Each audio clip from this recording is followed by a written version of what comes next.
right, so today we're going to make THC gummies. Now, here in California, marijuana is completely legal. There are some medical benefits to it.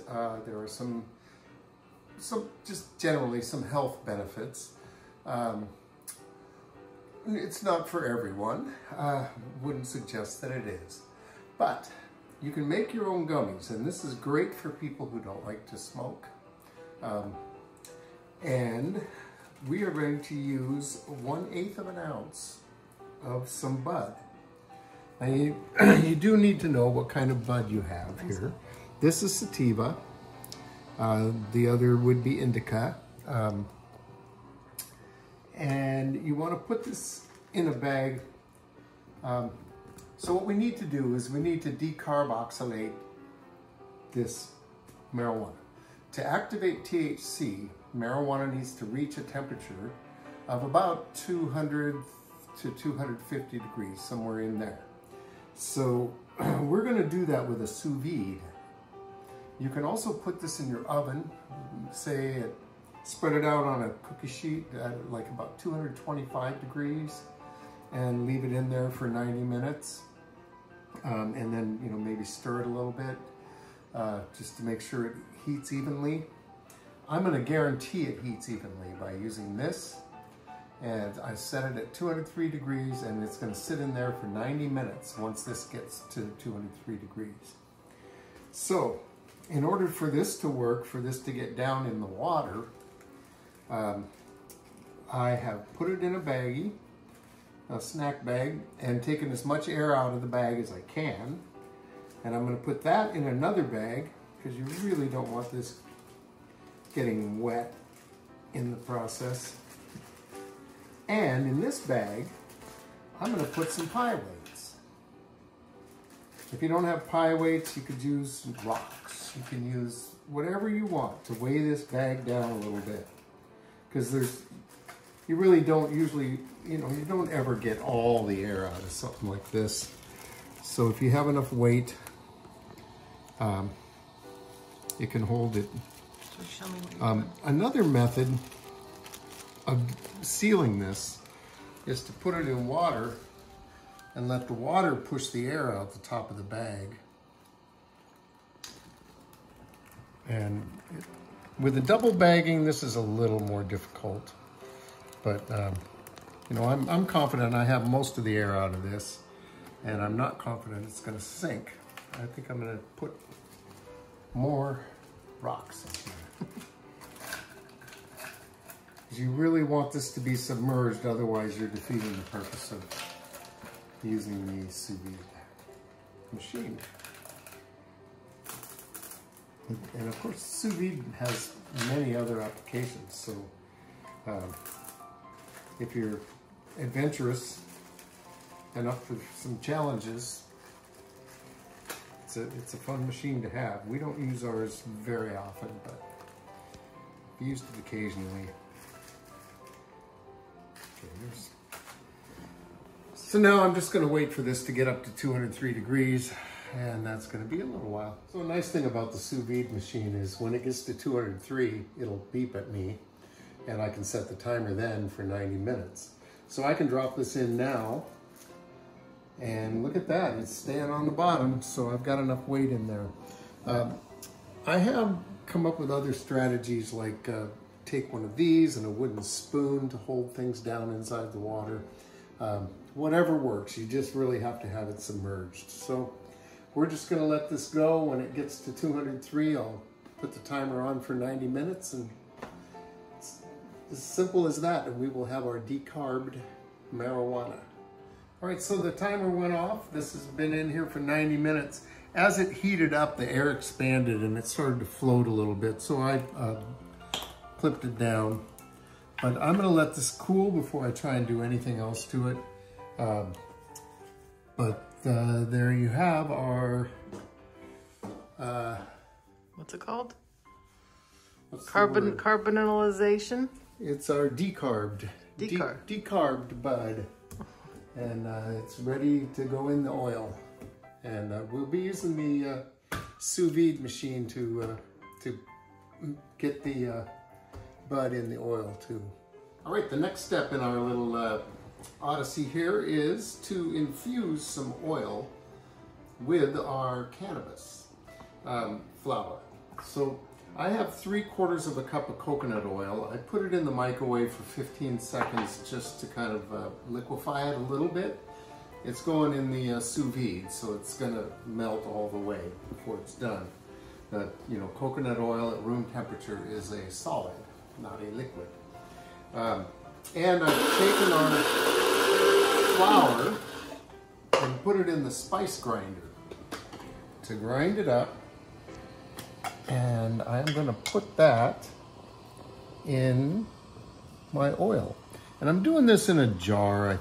This just really is the, I think, the easiest way. The jar sinks down in the sous vide, so it's easy to keep it submerged. And waterproof. It's waterproof. It's easy to deal with, and when we strain this, it's 3/4 of a cup of oil because we're going to strain it through cheesecloth and it'll lose some volume. And what I need for our gummies is a 1/2 cup of flour infused oil. So we'll stir this, get it in the oil good, and then it's going to go in a 180-degree sous vide for 4 hours.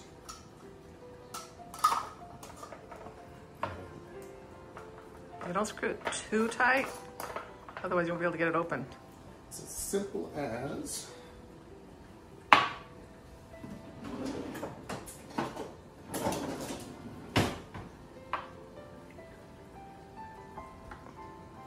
that. And so when this sous vide gets to 180 degrees, it'll let me know, and I'll begin my count of 4 hours. It can be longer than 4 hours, it really doesn't matter. But you really want to give it some time for the infusion to happen, and you don't want to get it too hot or you'll ruin your THC. So 180 degrees is just perfect for this project. All right, so this has had its 4 hours at 180 degrees. I am just going to set this aside here and let it cool for a while. It you know, changed the color a little bit, but the color is not the important part. That's just the chlorophyll from the bud. What we need is all those THCs and terpenes and all the good stuff. So we'll let that cool before we go any farther. So what we have here now smells like coconut and marijuana. You don't want to let it cool too much because, of course, if you get it back to room temperature, the coconut will turn into a solid again. So we're just going to strain this through. I don't have a very good angle here. It's kind of difficult to do. And then I'm going to squeeze this and just get as much of the oil as I can to go into the jar. We really only need a 1/2 cup of this. And there you have it. Now we have our oil ready to make our gummies. So we'll come back probably a different day and make some gummies. All right, so now that we've got our cannabis infused oil, we're ready to make our gummies. We're going to use a 1/2 cup of our cannabis infused oil. I put this in the microwave for just a few seconds to make it liquid again, because you know we left it out at room temperature, and with coconut oil it solidifies at room temperature. And I have a 1/2 cup of water. Now, here's the trick. We are trying to mix oil and water, and we all know that oil and water don't mix. That's what they say, huh? So, the key to this is sunflower lecithin. Oh, there we go. This was not easy to find. I had to buy it from Amazon, actually. But we just need a half a teaspoon. Oh, what did I do tonight? Well, it won't come out of there, so. Yeah, maybe it plugged up already, huh? Oh yeah, this is like molasses in January here.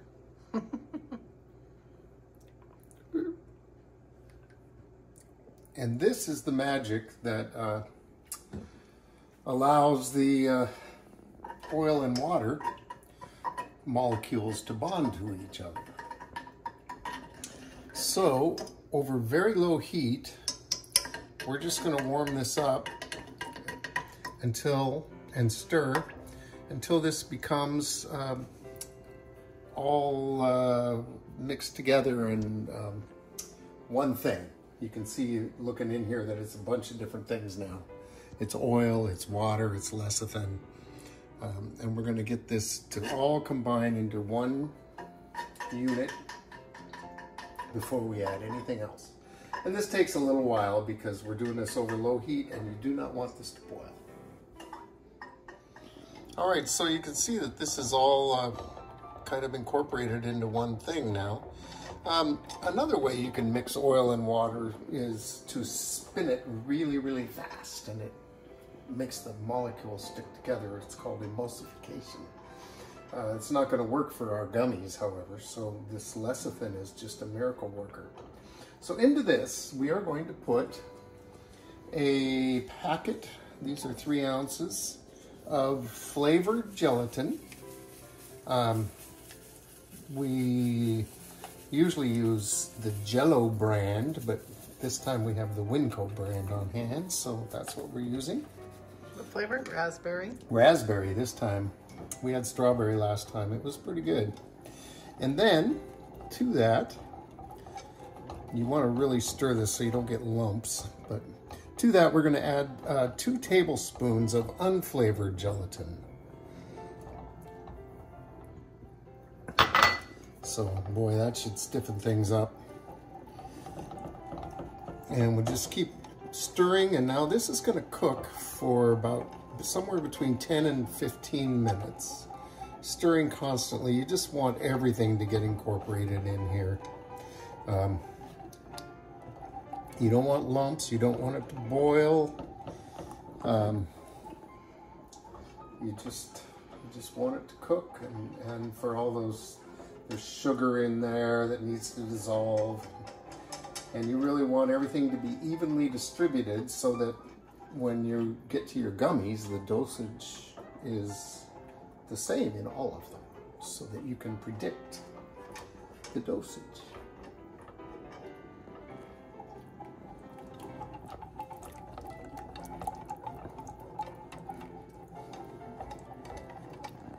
Okay, so it's been 10 minutes here, and this is looking pretty thick.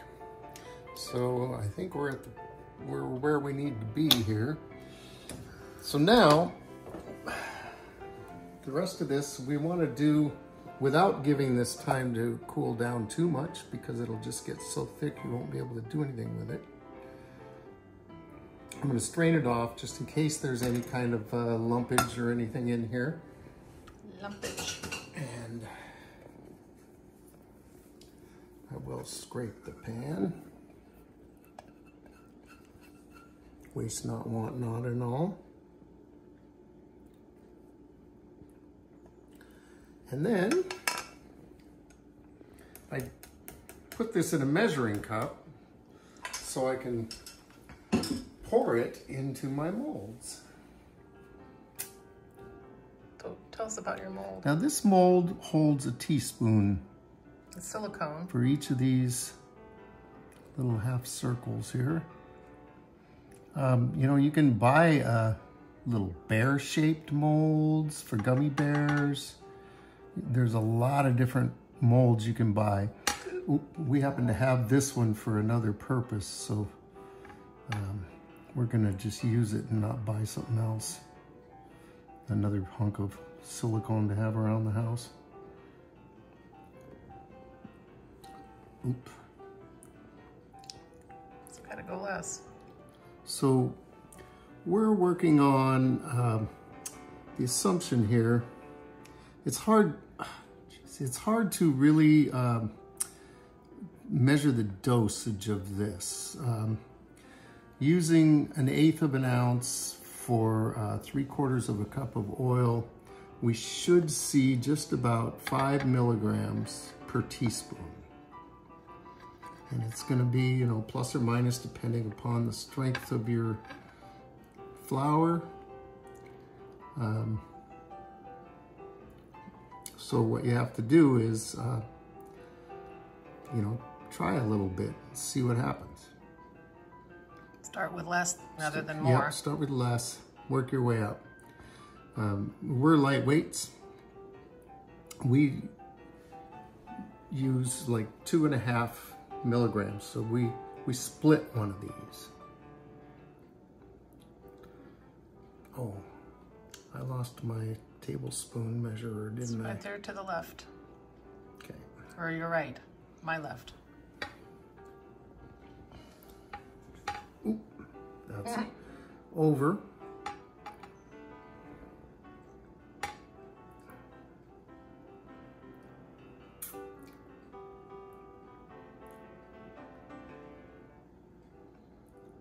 So we put it in this tray because we have to put this in the freezer, and it's not going to be able to carry that silicone any other way. Now, I have this other mold here that what I've been doing with this is just putting 2 tablespoons in a compartment, and then we cut it into quarters. You see how the math works there. And we do the best we can to get them straight. That's pretty hard to estimate that, but you know, this is just home stuff. It doesn't have to be perfect.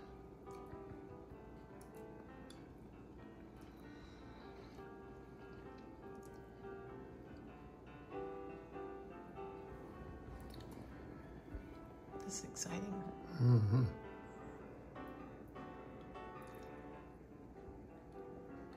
Will be if I speed the video up. Yep, I think you should. That one. Zip, zip, Talk zip, like zip. chipmunks.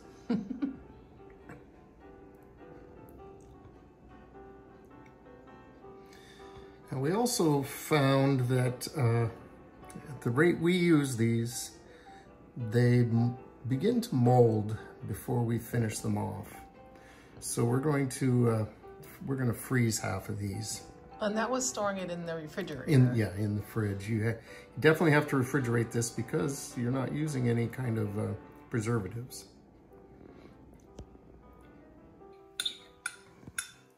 So, into the freezer for 30 minutes.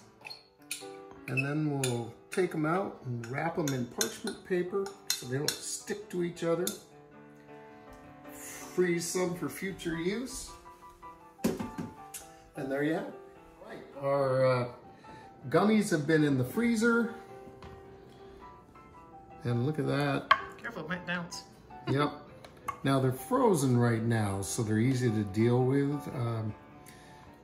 These will stick to each other. So the solution for that is to wrap them in parchment paper. And, you know, we're not really... these are not going to be traveling or anything. They're just going to be sitting in our fridge. So I do like a little saltwater taffy roll on the ends and call it good.